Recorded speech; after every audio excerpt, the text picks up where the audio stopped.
Today we are going to study an important algorithmic problem, how to find the ith smallest element in a list. For example, suppose we have a list of numbers. We may want to find the smallest number, the second smallest number, the third smallest number, or the median. The median is simply the middle element after sorting. At first, this problem may look very simple. We may think, let us just sort the whole list and then take the required element. That method works, but it is not always efficient. In computer science, a correct answer is not enough. We also care about efficiency. We want to know how much time and memory an algorithm uses. This is especially important when the data size becomes very large. In this lecture, we will move step by step from the simple idea of sorting to randomized quick select and finally to deterministic selection using the median of medians method. The main question is this: can we find the ith smallest element without sorting the entire list? By the end of this lecture, you should understand why deterministic selection can guarantee linear time performance even in the worst case. Let us begin with the core problem. Imagine we have an unsorted array 7, 2, 9, 1, 5, 8, 3, 6. Now, suppose I ask you what is the third smallest element? Because the list is not sorted, we cannot directly say which element is the third smallest. The number at index 2 is 9, but that does not mean 9 is the third smallest element. Index position in an unsorted list does not represent rank. To know the third smallest element clearly, we first need to understand the sorted order. If we sort the list, it becomes 1, 2, 3, 5, 6, 7, 8, 9. Now the third smallest element is 3. So the problem is not about the physical position of an element in the original list. The problem is about the rank of the element after sorting. This type of problem is called a selection problem. Selection means we are not necessarily interested in sorting all elements. We only want one specific element based on rank. For example, the first smallest element is the minimum. The last smallest element is the maximum. The middle element is the median. The kth smallest element is the element that would appear at index k after sorting. So if k equals 2 using zero based indexing, then we want the element that would appear in the third position after sorting. This is very useful in real applications. Finding medians, percentiles, thresholds, and ranking values are all examples of selection problems. The first and most obvious approach is selection by sorting. The idea is simple. First, sort the entire list. Second, take the element at the required index. For example, if we have an unsorted array and we want the third smallest element, we sort the full array. After sorting, we directly extract the element at index k. This method is easy to understand and easy to implement. However, the time complexity is usually O n log n. That means as the number of elements increases, the time grows faster than linear time. Now we need to ask an important question. Do we really need to sort the entire list if we only want one element? For example, if we only want the median, do we need to know the exact order of every small and large element? Maybe not. Sorting gives us more information than we actually need. It gives the complete order of the entire dataset, but selection only needs one ranked element. This is why sorting can be considered unnecessary work for a single selection query. So the problem statement becomes, can we find the ith smallest element without sorting the entire list? This question leads us to more optimized algorithms. The main engine behind this optimization is called partitioning. Partitioning is borrowed from the quicksort algorithm. The idea is to choose one element as a pivot. Then we reorganize the array around that pivot. After partitioning, elements smaller than the pivot move to the left side. Elements greater than the pivot move to the right side. The pivot then reaches a special position. It may not mean the entire list is sorted, but the pivot itself is in its correct final sorted position. This property is extremely important. Let us say the pivot ends up at index 4 after partitioning. That means there are exactly 4 elements smaller than the pivot on the left side. Therefore, the pivot is the fifth smallest element. So, after one partition operation, we learn the rank of the pivot. Now, compare this with sorting. Sorting organizes every element. Partitioning only places one pivot in its final position and separates smaller and larger elements. This is less work, but it gives us very useful information. If the pivot index is equal to the target index k, then we have found the answer. If the pivot index is smaller than k, then the target must be on the right side. If the pivot index is larger than k, then the target must be on the left side. This is the key idea behind quick select. Now let us understand how partitioning works internally. In this slide, we see a method based on two pointers. One pointer scans from the left side. It looks for elements that are greater than the pivot. The other pointer scans from the right side. It looks for elements that are less than the pivot. Why do we do this? Because if a large element is found on the left side and a small element is found on the right side, they are on the wrong sides of the pivot, so we swap them. Let us imagine the pivot is 5. The left pointer moves until it finds a value greater than 5. The right pointer moves until it finds a value less than 5. When both such values are found, we swap them. This process continues until the two pointers cross each other. When the pointers cross, the loop stops. At that moment, we place the pivot into its final split position. After this step, the pivot is correctly positioned. All elements on the left side are smaller than or equal to the pivot. All elements on the right side are greater than or equal to the pivot. Again, the entire list is not fully sorted, but the pivot is in the correct sorted location. This is enough for selection. The partition step is powerful because it gives us direction. It tells us whether to search left, right, or stop. Now we move to the second approach, randomized quick select. Quick select is similar to quick sort, but there is one major difference. Quick sort recursively processes both sides of the pivot. Quick select only processes one side. This is why quick select can be faster. Let us say we are searching for k equals 2. After partitioning, the pivot reaches a split index. There are three cases. Case 1, the split index is equal to k. Then the pivot is exactly the answer. Case 2, the split index is smaller than k. Then the target element must be on the right side. Case 3, the split index is greater than k. Then the target element must be on the left side. The important point is that we discard the other side completely. For example, if the target is on the left side, we do not need to process the right side at all. This saves a lot of time. On average, quick select runs in ON. This is very good. But quick select usually depends on pivot quality. If the pivot divides the array well, the algorithm becomes efficient. If the pivot is poor, the algorithm becomes slow. That is why pivot selection is the heart of selection algorithms. Now let us look at the weakness of randomized or poor pivot selection. In many simple implementations, the first element is chosen as the pivot. Sometimes a random element is chosen. If the pivot is good, the array is divided into two reasonably balanced parts. Then the algorithm performs well. But if the pivot is bad, the partition becomes unbalanced. For example, suppose the pivot is always the smallest or largest element.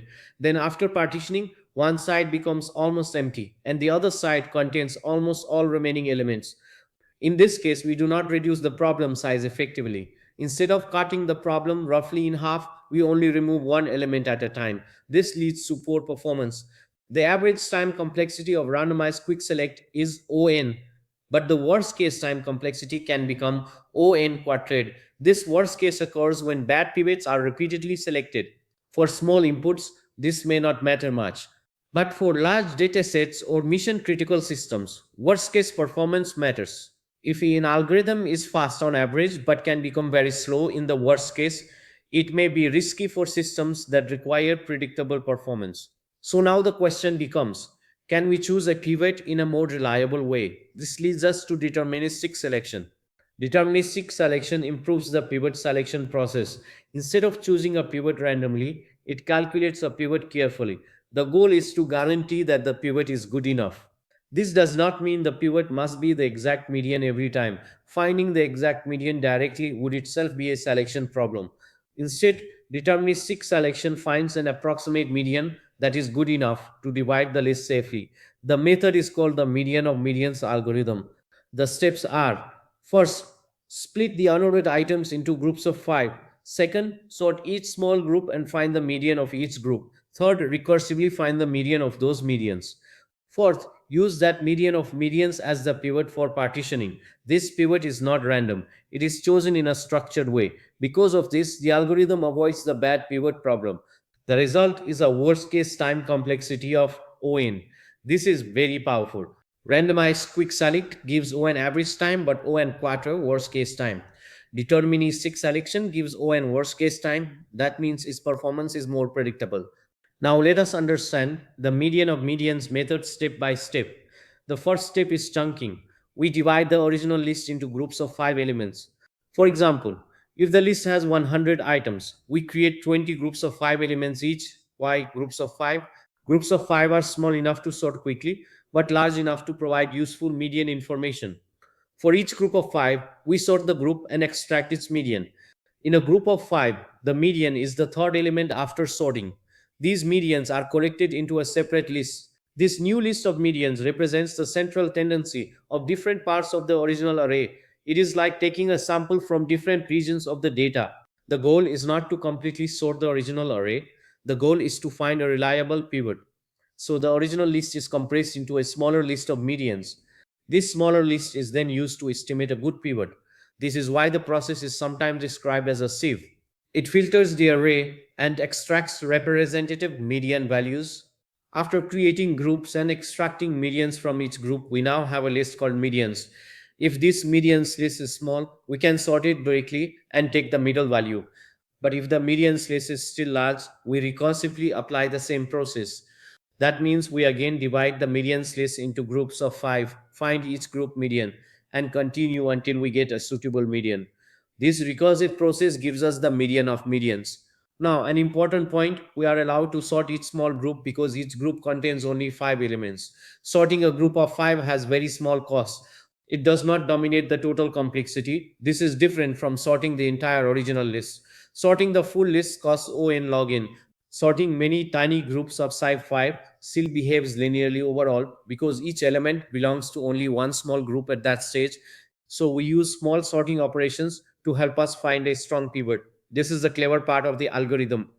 We avoid sorting the whole dataset, but we still use local sorting to make a better decision. Now we use the median of medians as the pivot. The slide shows the median of medians engine replacing random pivot selection. In randomized selection, the pivot may be good or bad, but in deterministic selection, the pivot is selected through a controlled process. Once the median of medians is found, we swap it into the first position or pivot position. Then we perform the normal partition operation. From this point onward, the algorithm behaves like quick select. We partition around the pivot. If the pivot index equals k, we return the pivot. If the pivot index equals k, we return the pivot. If k is smaller than the pivot index, we search the left side. If k is larger than the pivot index, we search the right side. The difference is that now the pivot is not random. It is mathematically guaranteed to be good enough. This guarantee prevents the algorithm from repeatedly choosing terrible pivots. That is why deterministic selection achieves worst case ON time.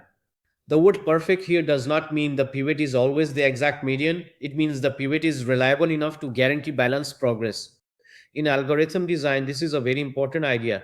Sometimes we do not need perfection. We need a guarantee that is strong enough to control performance. Now, let us compare the three approaches. The first approach is sorting. Sorting has average time, O in log n. Its worst case time is also usually O in log n, depending on the sorting algorithm. Sorting is useful when we need to query the list many times. For example, if we need the first smallest, tenth smallest, median, and largest element repeatedly, sorting once may be useful. But if we only need one element, sorting may be unnecessary. The second approach is quick select. Quick select has average time O in. Its memory usage is usually O in because partitioning can be done in place. It is very useful for general purpose single selection queries. However, its worst case time can be O in log in. This happens when the selected pivots are repeatedly poor. The third approach is deterministic selection. Its average time is O in. Its worst case time is also O in. This is its strongest advantage. The memory usage can include recursion stack space, often written as O log n, depending on implementation. The best use case for deterministic selection is when worst case latency must be guaranteed. For example, in real time systems, safety critical systems, or large scale data processing, predictable performance may be more important than simple implementation. So the choice depends on the situation. Use sorting when you need many ranked queries, use quick select when average performance is enough. Use deterministic selection when worst case performance must be guaranteed. Let us now summarize the whole lecture. We started with a simple question: how can we find the ith smallest element in an unordered list? The simple solution is to sort everything. Sorting is correct, but it may do more work than necessary. Then we studied quick select. Quick select uses partitioning. It chooses a pivot, places the pivot in its correct position, and then searches only one side. This gives average ON time. However, random or poor pivot selection can cause worst case ON quadruped performance. Then we studied deterministic selection. Deterministic selection uses the median of medians method to choose a safe pivot. It divides the list into groups of five, finds group medians, recursively finds the median of those medians, and uses that value as the pivot. This gives a guaranteed worst case time complexity of origin. The main lesson is predictability is performance. In many systems, we do not only want an algorithm that is fast most of the time, we want an algorithm that is safe and reliable, even in the worst case. The trivial solution is to sort everything, the clever solution is to sort randomly. The mathematically guaranteed solution is to select a predictable pivot. So, deterministic selection shows us an important principle in algorithm design. A better decision at the beginning can prevent expensive work later. That is why pivot selection is so important. To conclude, the selection problem teaches us that optimization is not always about doing things faster by force. Sometimes optimization means avoiding unnecessary work. Instead of sorting the entire dataset, we carefully choose a pivot, partition the data, and search only where the answer can exist. This is the essence of efficient algorithm design. Thank you.